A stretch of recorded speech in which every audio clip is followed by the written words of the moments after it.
Okay.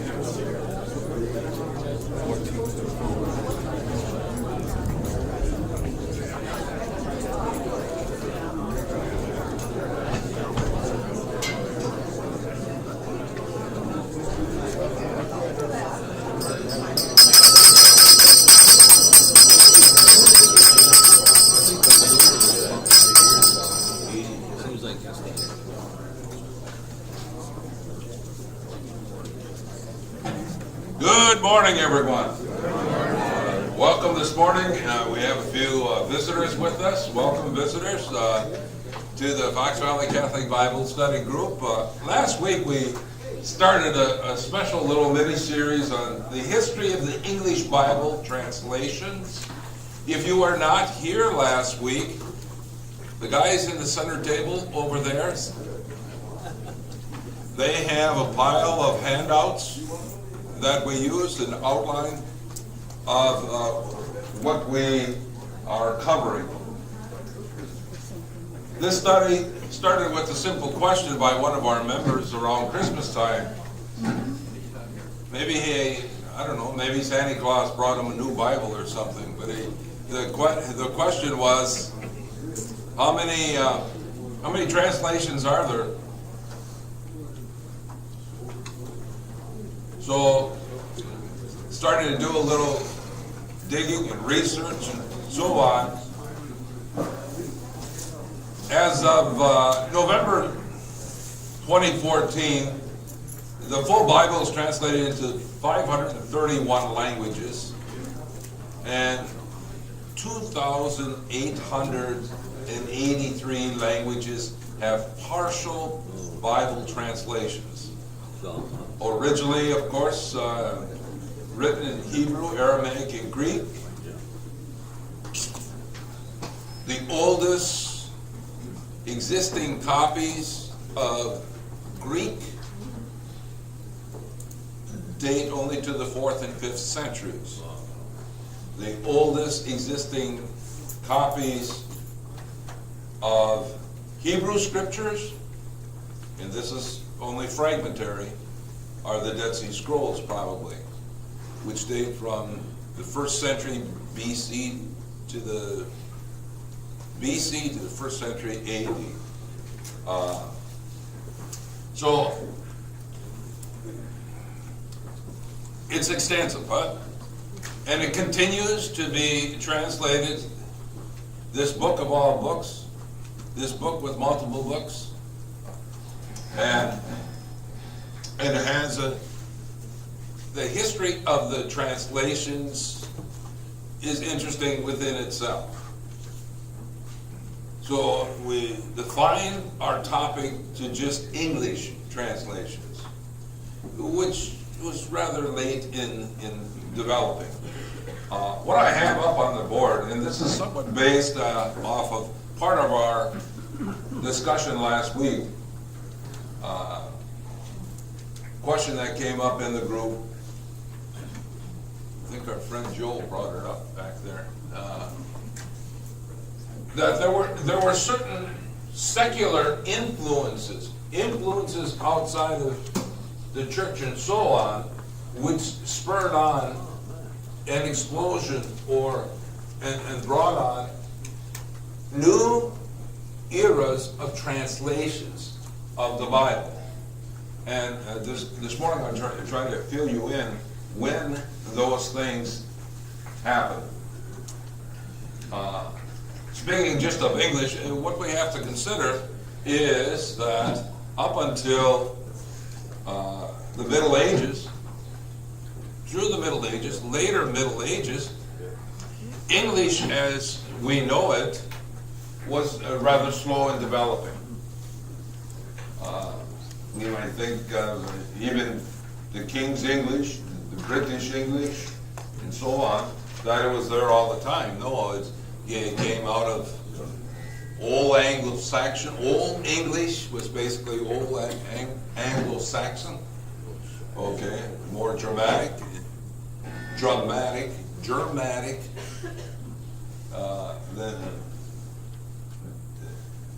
than anything. So we have to take that into consideration. So, and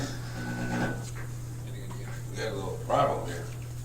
And the other thing is that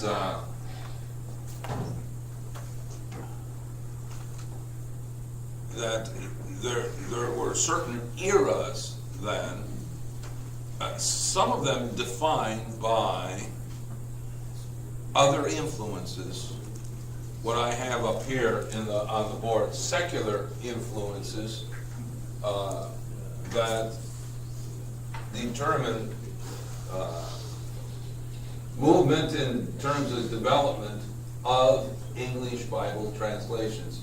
One of the things I want to start with actually is with what I call the three great calamities. And those three great calamities happened in the 14th century. It began with the Avignon papacy.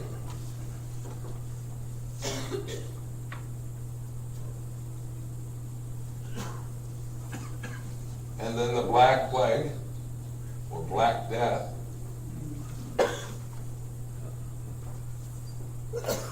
And then what is called in Catholic Church history the Great Western Schism, or simply the Great Schism. Now, okay, when did these happen? The Avignon papacy started in 1317, or 1307, excuse me. The Black Plague, which was probably one of the greatest influences, was from 1346 or 47 to 51, and then there was sporadic outbreaks after that into the 1400s, and then the Great Western Schism basically starts in 1378 and goes to 1414. So you see, within 100 years, these three great calamities happen. The Avignon papacy, of course, is a situation where a pope dies, new pope is elected, the bishops from countries other than Italy, they didn't like the choice. They wanted it to be, they wanted a pope of a different nationality. They went back to southern France and elected a pope. And set him up in the castle city of Avignon, starting in 1307.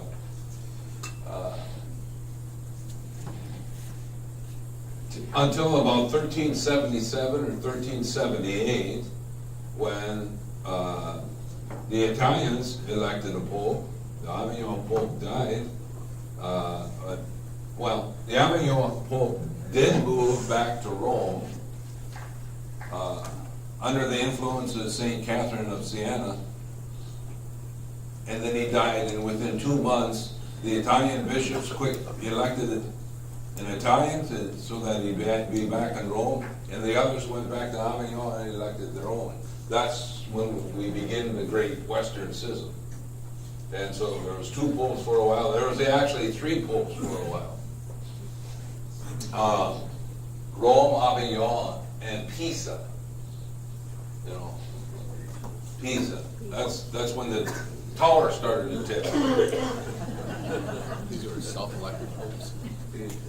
The question is, were these self-elected popes? No, they were elected by bishops, but the bishops were torn apart, and then they had their king friends kind of support them. Probably the greatest influence, however, was the Black Plague. The Black Plague.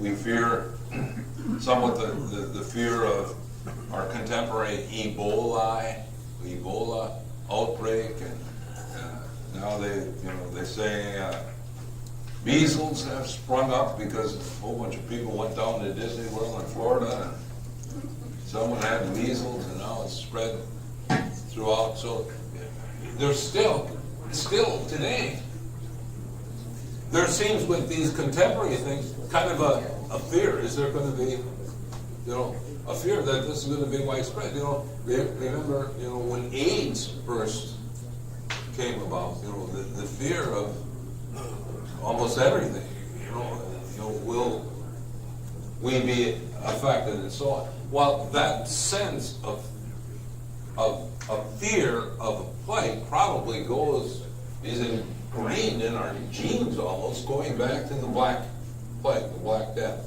okay? And particularly, and you check this out in history, England was hit very, very hard. They said within this 3-year period, basically from 1348 to 1350 or 51, England lost almost 2/3 of the population. And of course, priests, as well as doctors, those professions were hit really hard. And consequently, bishops were kind of stymied as, just getting people to become priests off the street. They couldn't even keep up. And so, poorly educated, poorly trained clergy came into being. Okay? Not only in England, but also in other countries. Almost simultaneously came into being the growth of in the universities, big universities, and particularly we're talking in England of Oxford and Cambridge, the beginning of the Renaissance, going back, taking a look at Greek texts, studying Greek literature, coming to know Greek literature. They say it was in the 1400s already, they were teaching Greek at Oxford. By 1500, it was a part of the regular curriculum. These were not priests and clergy. These were lay people learning to read and write. And so, when those same highly educated lay people would go to liturgy, go to church, and they hear sermons from these poorly educated, almost illiterate priests, they were like, well, you're all smart people. You can tell when you have a poor priest that don't know how to speak very well. I'm surprised you all show up here every Friday morning. Okay. I was going to say something about it. Yeah, he keeps showing up. It must be the donuts and the coffee. Yeah. So I just want to, put this into that kind of reference framework for you, so that as we begin to take a closer look at why was there such an explosion of these English translations at this time period. So we're going to deal I'm going to deal first of all with the Protestant side, because as you see, in a very short period of time, there were a number of additions, and it starts with Mr. Tyndale, and I have to make this reference. Part of this material came off of an internet article entitled English Bible History by Dr. Jeffries. And you can look at it, yourself. The website said we can use this material as long as we reference him. Okay, and he has something called the Great Bible Timeline, as well. So, the other thing, keep in mind, English was still developing. English was still in the process of developing. Middle English. Did any of you ever study Chaucer? So that's the age of, Chaucer in the early 1400s. 1340 to 1400, ancient, if you studied Chaucer. Did any of you ever have to read the Epic of Beowulf? Raise your hand. I want to see how many had to read the Epic of Beowulf. Yeah, a few of you did. Well, that's Old English. And that dates to the early 8th century. And one of the earliest copies of the scriptures, it was just the Gospels, is something called the Wessex Gospel. Comes out of that era of the 8th, 9th century. The Wessex Gospel. Not complete by any stretch of the imagination.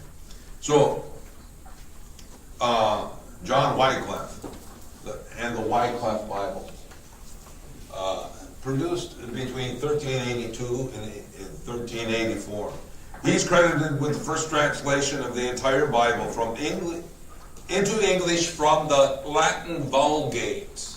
The Latin Vulgate, of course, produced by St. Jerome. Latter part of the 300s into the early 400s. So I got a Vulgate Bible up here, St. Jerome, that was for basically 1,000 years. The Bible, Latin, in Latin. Wycliffe, he was a former Catholic priest, called the Morning Star of the Reformation by some. He was a master at one of the colleges at Oxford. And his English translation, however, began to reflect in the side notes and commentary.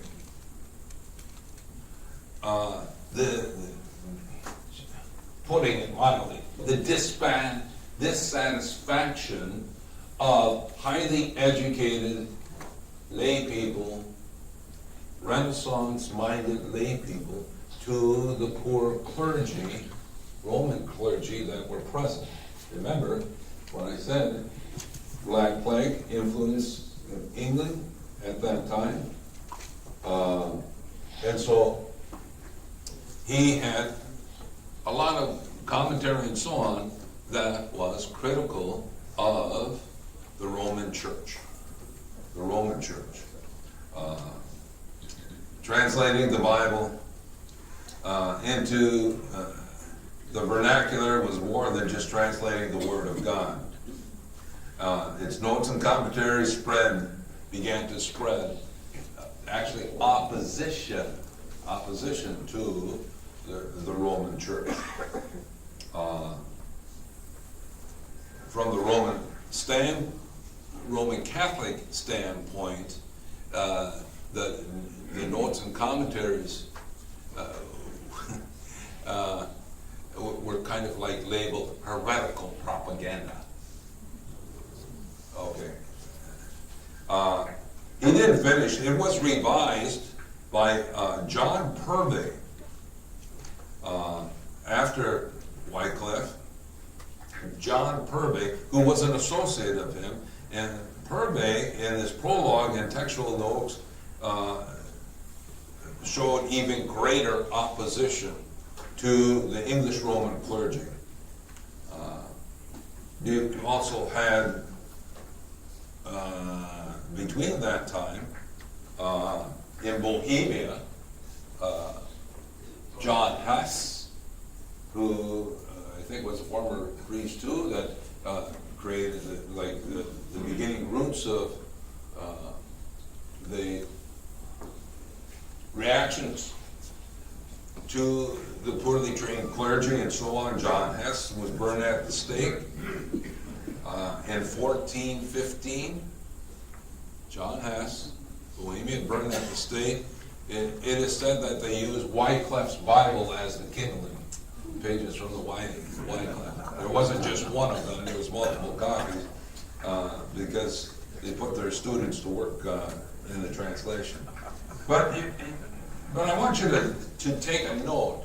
You know, John Huss in 1414 was burned at the stake because of his heretical views. Well, his second, you know, that was just at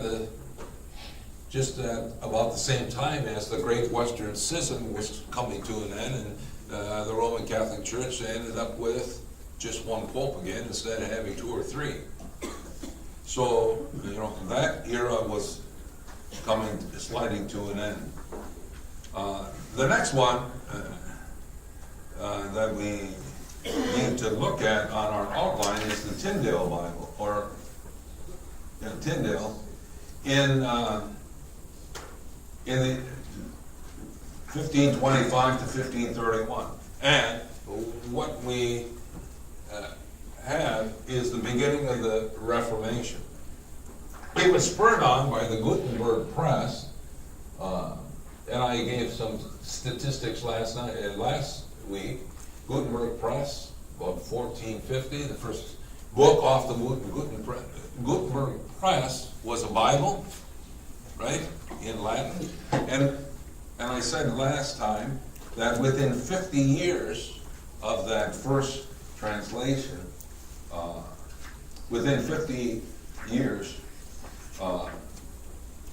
Bibles in the languages of German, Belgian, French, Spanish, Italian, there was just an explosion because they could mass produce these in those languages. Most of them translated from the Vulgate. A great Renaissance teacher from Holland, Rotterdam, Erasmus, in the early 1500s, I said last week, produced something that was going to be extremely beneficial to the whole history of Bible translations, and that was Erasmus produced a Latin Greek parallel Bible.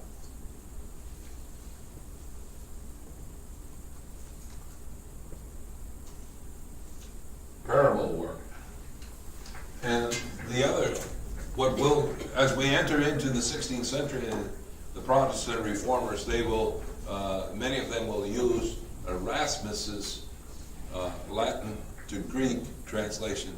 And I understand his Latin was not necessarily from the Vulgate, but it was his own into Greek, and then the others used that Greek to translate into their own languages, German,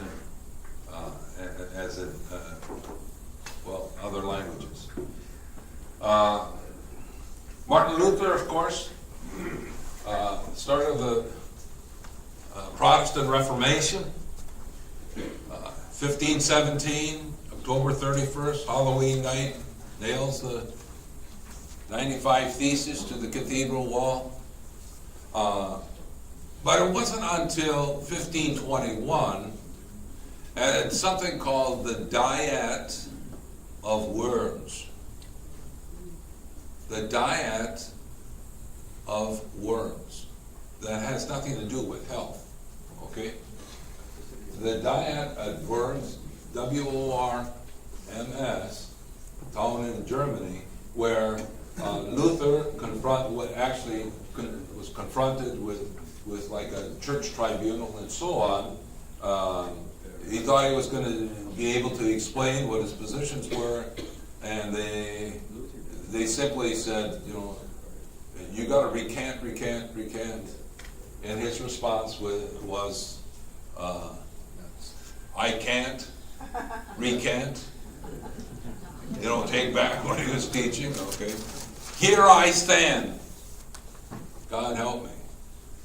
And so He was, of course, condemned by that court to the death, but he was protected by the German princes. And so one of the first things that he did during the next 16 to 18 months was translate the Bible, the New Testament, from Greek into German, because he was going to, the basis of his thinking was because of these things influencing the church, and there was also a stretch of bad popes, from the Borgia family, the Medici family. There was a whole string of them during the late 1400s and 1500s, early 1500s. So it just undermined the credibility of church authority from the Roman standpoint. And so these educated people, some of them, like Martin Luther, he was an Augustinian monk, he was a Catholic priest. Tyndale, Wycliffe, they were former priests. But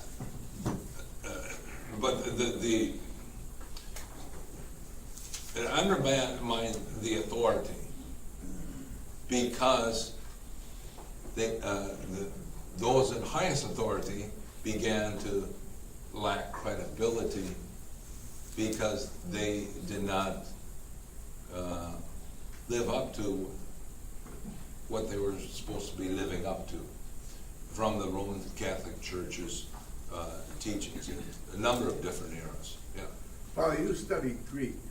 What was it they used? Was it the ancient Greek or the modern Greek when they wrote these? Well, specifically, what Erasmus used, I'm not sure what sources he had. There was a resurgence into looking at documents that were probably tucked away in monasteries all over. Okay, yes. From the Roman Catholic side, these translations came out of monasteries. The original sources came out of monasteries in France.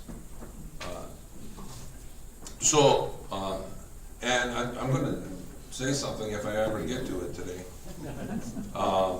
On the unique source that popped up in the midpoint of the 1500s as well. I'll tell you about that in a minute, okay? Tyndale Bible. William Tyndale is, like Martin Luther, an ex-Augustinian monk. He's called the father of the English Bible, Oxford student of Greek and Hebrew. He began translating the Bible, having studied these languages, and started kind of a movement at Oxford called the Oxford Project. In 1525, Tyndale went to Germany and visited Martin Luther, trying to see what sources Martin Luther was using, okay, for his translation. And found out that basically Martin Luther used, for part of his New Testament translation, Erasmus, Greek, Latin to Greek, for the New Testament text. So the Tyndale Bible was completed about 1334.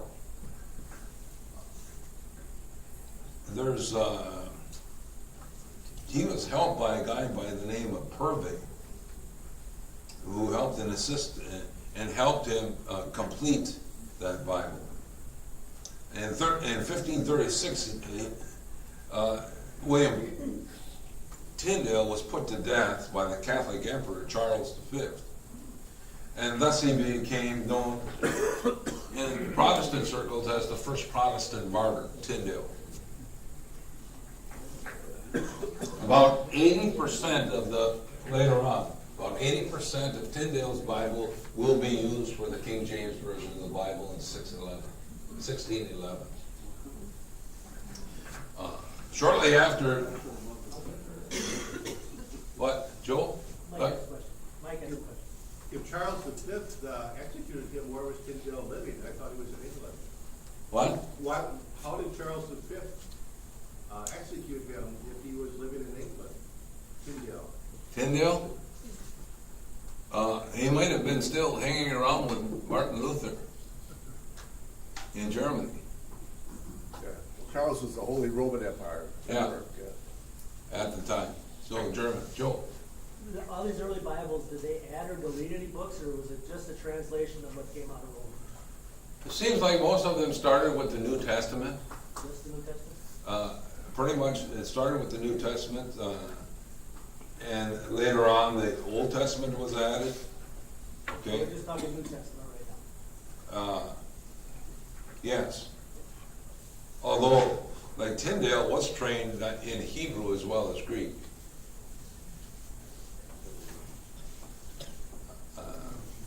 The Coverdale Bible is the next one. Miles Coverdale was an associate of Tyndale's, and Coverdale published the first complete Bible, Joe, in English, based on Tyndale's New Testament. It was first printed in England, but not entirely based on original languages. The title page credits translation sources from Dutch, which they meant German, and Martin Luther. But interestingly enough, it did include what is called the apocryphal books, the 7 books, although it wasn't just 7 books, the apocrypha. It was more than 7. It was like 13 or 14 that Martin Luther actually had at the end of his German Bible. There's another book that, after Coverdale, that popped in there, and that's why sometimes Coverdale goes to 37, and that's something that's called the Matthew's Bible.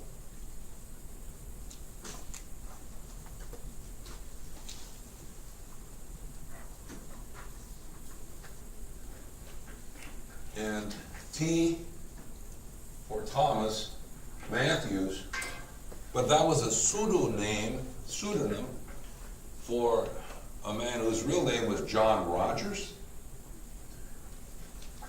and he helped complete the Bible. John Rogers of Coverdale. So some call it the Matthew/Tyndale Bible. It went into a second edition in 1549. By that time, again, it was championed as the first English Bible from the original languages, not filtered through Latin and so on, but from the original languages into English. It was said that by the time that was published, Henry VIII and the Roman Catholic Church had divorced themselves from one another, so to speak. And so that was the Bible on the bedstead of Henry VIII. You just kind of wonder if he took out some of those commandments about adultery and so on. You know? We shouldn't be cynical, I'm sorry. But it was the first Bible in English translated directly from the original languages. First authorized version of the Bible was called the Great Bible. And it is called authorized by English bishops. And English bishops, of course, by that time, you know, the English Reform, the Anglican the roots for Anglicanism had already come about. So,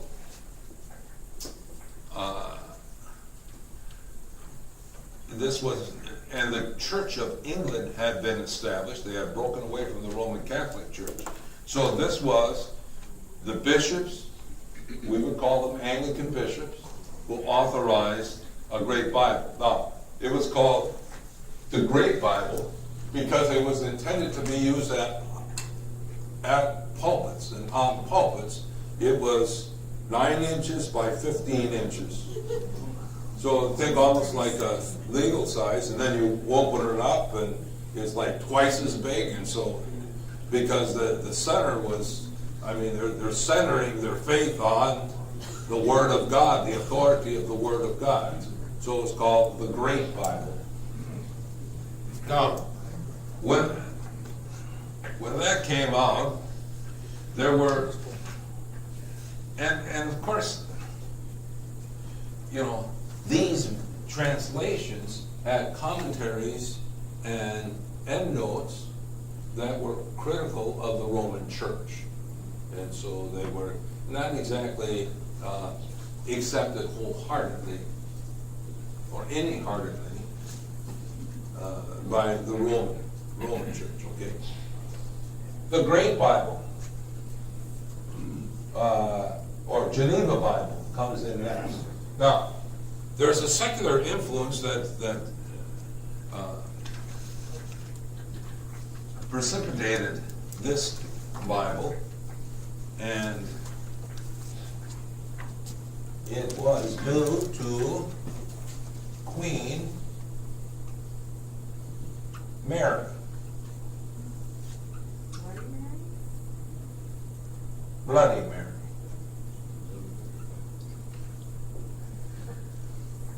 Bloody Mary, of course, was Henry VIII's daughter by his very first wife.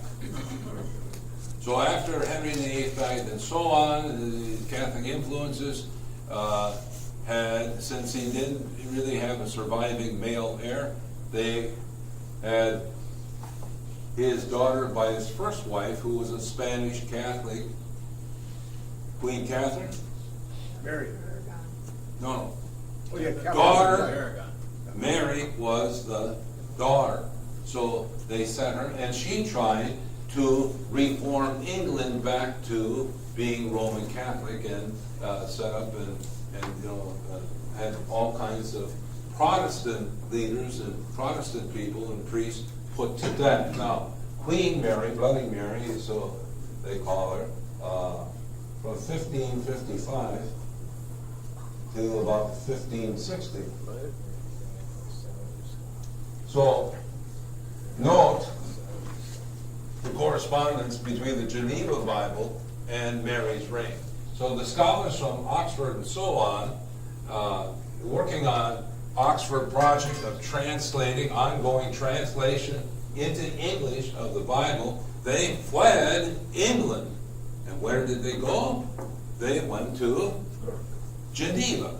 Why did they go to Geneva? Because John Calvin had, and Zwingli, Everett Zwingli and John Calvin had already broken away and established their own form of the Protestant Reformation, okay, and welcomed these scholars to come in. And so they were greatly influenced by some of the others. One of the great influences that the English scholars received from those from Calvinism was a man who was the successor in Geneva to John Calvin. And that man's name was Theodore Beza.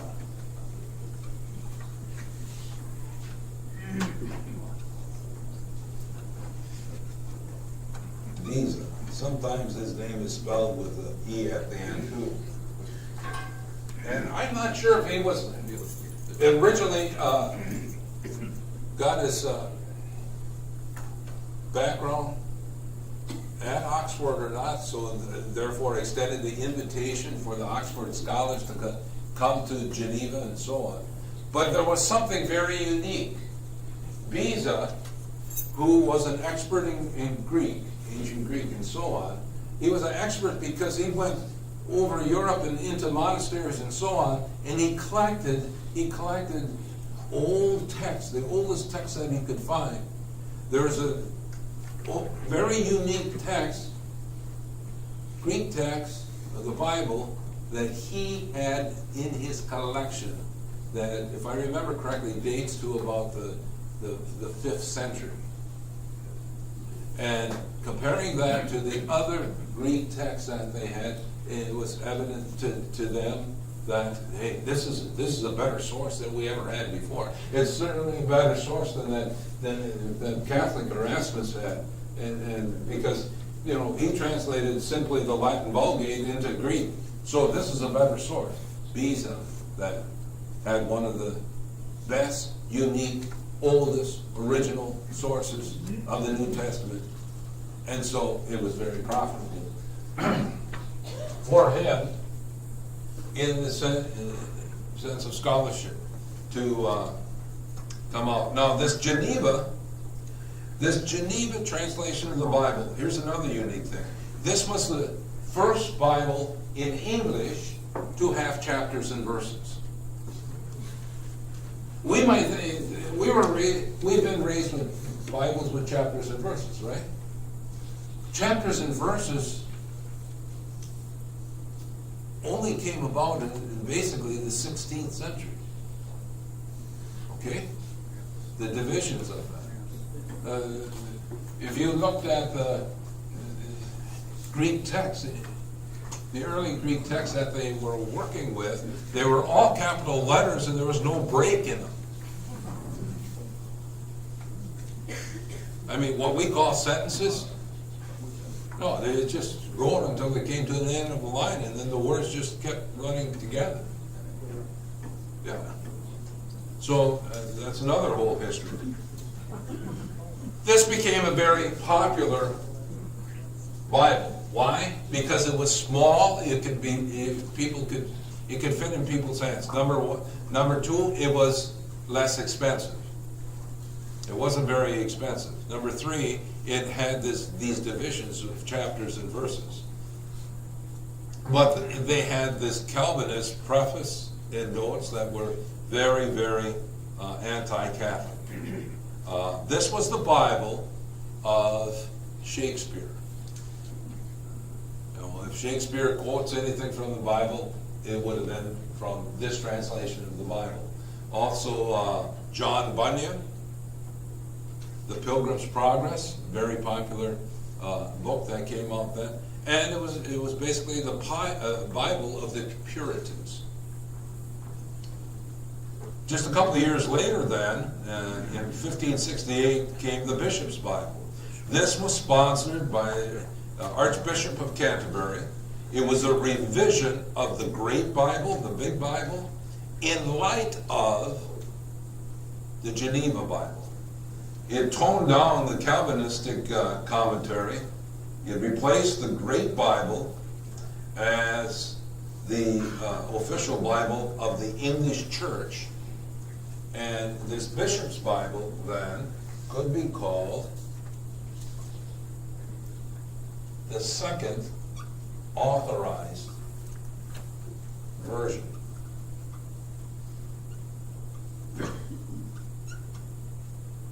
Remember I said the first authorized version was the Great Bible, the great big giant one they had out of the pulpits, and the Bishop's Bible was smaller. And it served as a working basis then for what became the King James Version of the Bible. King James Version of the Bible, also often called the authorized version. It was begun in 1607, authorized by King James of England. They used 50 scholars, some of the best scholars they could find from Westminster and Oxford and Cambridge. They worked in groups to replace the Bishop's Bible. They used many sources, even Catholic sources. They used sources Tyndale, Matthew's Bible, Coverdale Bible, Great Bible, Geneva Bible, Martin Luther's German Bible. Heck, I understand that they even use the Catholic New Testament produced at Reims. 30 years before. So, now, gradually, this language that the King James Version Bible was written in became the classical language of England. And it represented the language that developed during the era of Queen Elizabeth. So some may call the King James Version of the Bible, the language was Elizabethan.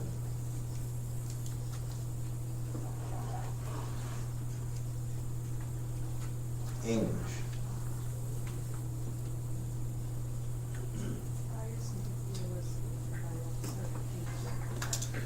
Because Elizabeth was dead and King James sponsored. Elizabeth had died already.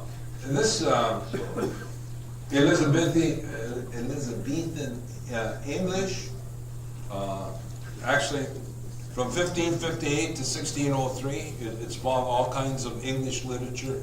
You might have read works by Marlowe, Sidney, Shakespeare's works, Sir William Raleigh's works, Ben Jonson's works.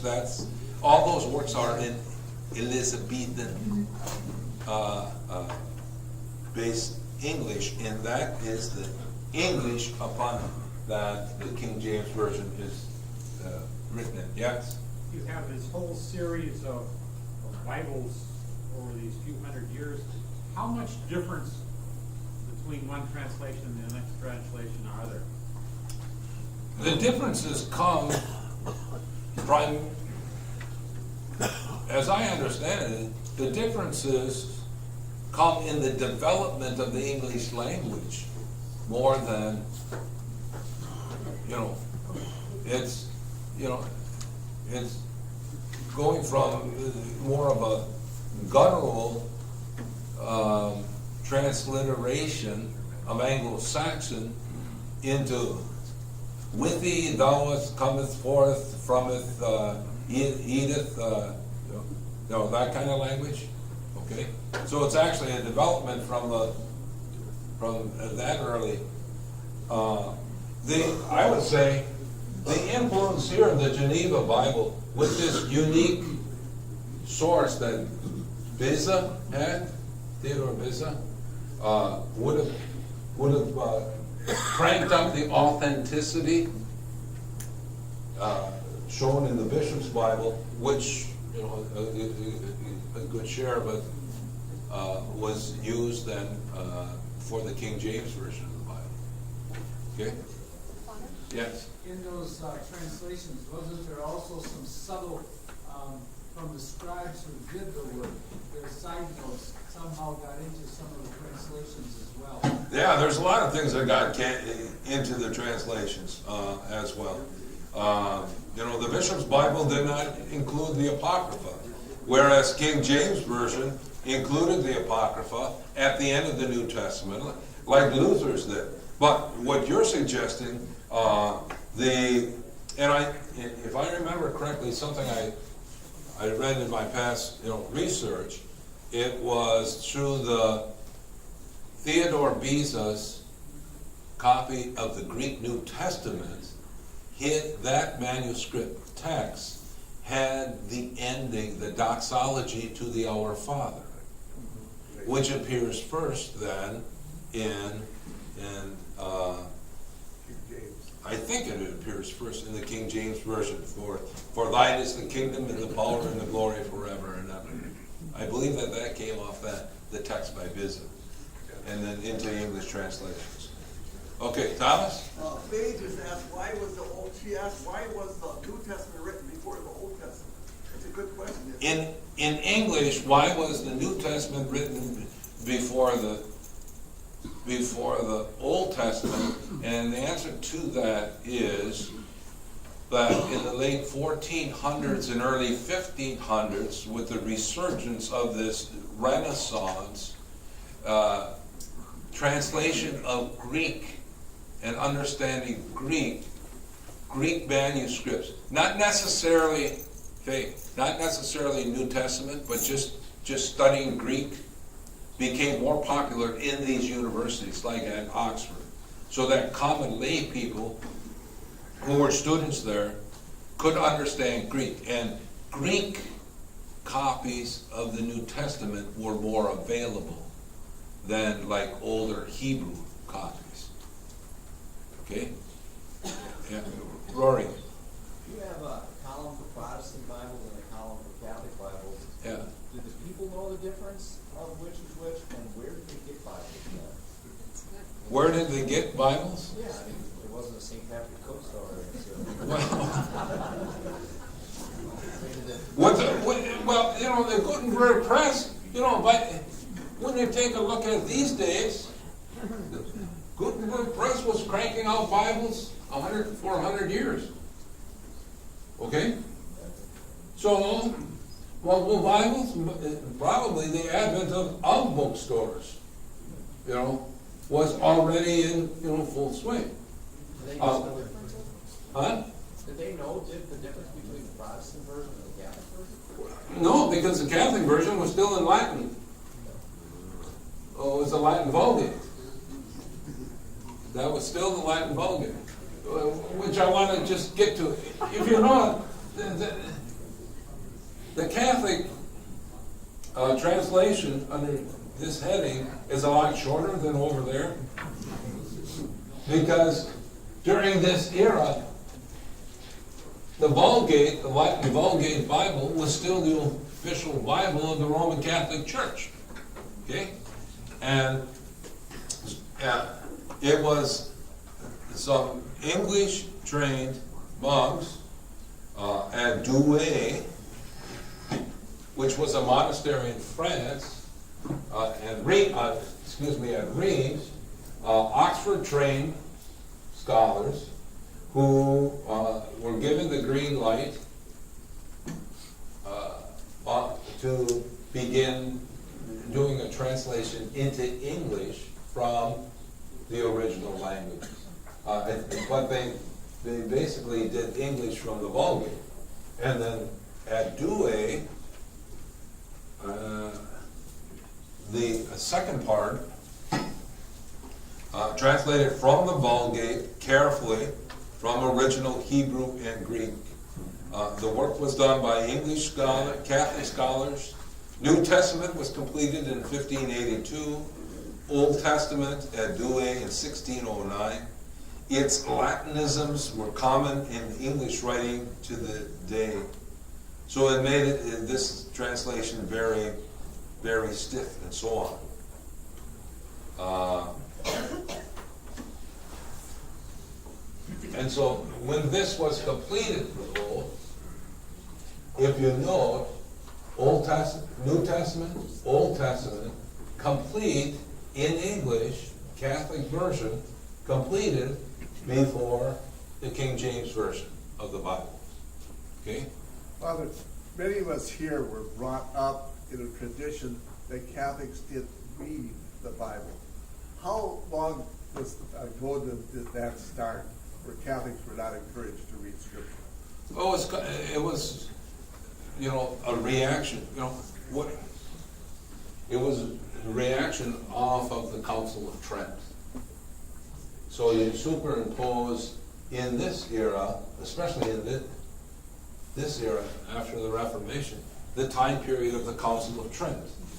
Okay, so 1558 to 1562 or 63, and so the Council of Trent basically gave a green light to these scholars to complete an English version of the Bible, and then that's still the Vulgate was considered the authorized, the most important copy. Yes, Tom. You know, I love the history of, like, that's why I'm here, I love the history. But let me tell you what's happening in current events. What, we can't get into current events It now. just happened on the Jordan River, just now. What? My daughter, my fourth oldest daughter, come over to the house. She's the head secretary for the neurosurgeons in Africa. Her son called from the. He's a paralegal. He's an E7. He's the head of Delta forces over there. He called my daughter and said they were baptizing in. He was down there. And he gives 3 Bible studies a week. My grandson. They were baptizing in the Jordan River there in Kertik, where he's stationed. And as they were baptizing, one of the kids was drowning, and one of the soldiers, my grandson's soldiers, saved him, took him to shore, and they couldn't believe it. One of the Shiites asked my grandson, "What religion are you?" And they're actually going to join my grandson in his 3 Bible studies per week. Well, my grandson was brought up learning the Bible from a baby. My daughter, Pam, taught him that. And that's what's happening now over there. Oh. He's my grandson's Well, that's an isolated incident. paralegal. Well, the judge here would know what a paralegal is. Okay. He deals with the generals and the troops. If you note on our outline, we've kind of broke it off with the Protestant era. The next era from the 17th century into the 20th century, there was kind of a stabilization. But then again in the in the latter part of the 19th century into the 20th century now, we have another explosion of new translations, and there's some secular influences on that. So thank you very much for coming, everyone. We'll be here next weekend.